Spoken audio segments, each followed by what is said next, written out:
Santa's Wonderland is for more than just a pic with Santa. It also helps families if they're in a bind with money. It offers free games and a carousel. All the donuts are trayed up so the food pantry can pick them up the next day. These are known as day-old donuts. But they're still tasty. Students learn the technique of balance and stone releasing by sliding the stone through these two cups. If done properly, you will not touch the cups. Unsold fresh donuts are going to local people in need. Bowling Green's Stimmels Market makes donuts every morning, and it donates any leftovers to a food pantry. All the donuts are trayed up so the food pantry can pick them up the next day. These are known as day-old donuts. But they're still tasty. Owner Matt Stimmel says sometimes there could be a couple dozen to 10 dozen leftovers, and throwing them out is a waste. We didn't want to just throw the donuts out each day, which lots of restaurants and bakeries and things do that kind of thing, and we that's just terrible to do. There's people out there that need food. The Bowling Green Christian Food Pantry bags the leftovers for their visitors. Shirley Wasner says she's glad places like Stimmel's donates leftovers. It helps the less fortunate. And I can't see something like that going to waste when we have people that can use it. You know, we feed people that are less fortunate. They can't afford to buy donuts because it's a luxury. Stimmel's has been donating every day for 8 years. They will continue to donate because it helps the community. Carrie Brittson reporting.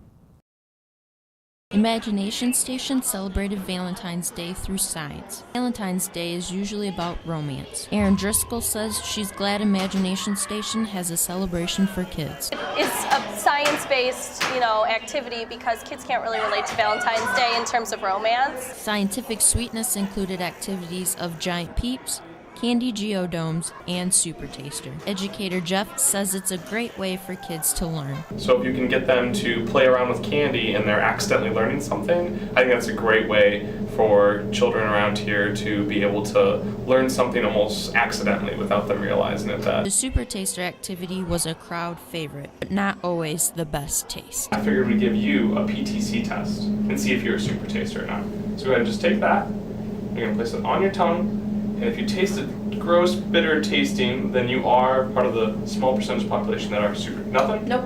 Well, that's not a bad thing because that means you're not a picky eater, which means you can enjoy things like I got a piece of dark chocolate for you, and that'll taste delicious to you. Probably. It does. Okay, good. The point of the PTC strip is if you taste the weird chemical, that means you're a super taster. Carrie Brittson reporting. Curling is offered as a class at BGSU. It is a physical education class that any student can take. Professor Scott Peroth says it's a game that you can pick up quickly as a beginner. It takes a long time to get really good, but you can come out here and get a 2-hour lesson and you can be put right into a game and be having fun right away. Peroth uses drills in class. His students use the drills to improve their curling skills. Students learn the technique of balance and stone releasing by sliding the stone through these two cups. If done properly, you will not touch the cups. Another drill is aiming at one cup. Emily Gleason says Peroth has a good way of teaching curling. She says the drills are helpful. Well, with the cups, it causes us to work on our aim and aligning ourselves with the cups, so that then we can apply that to a game, later on down the road. Curling is offered during spring and fall semesters. Carrie Brittson reporting.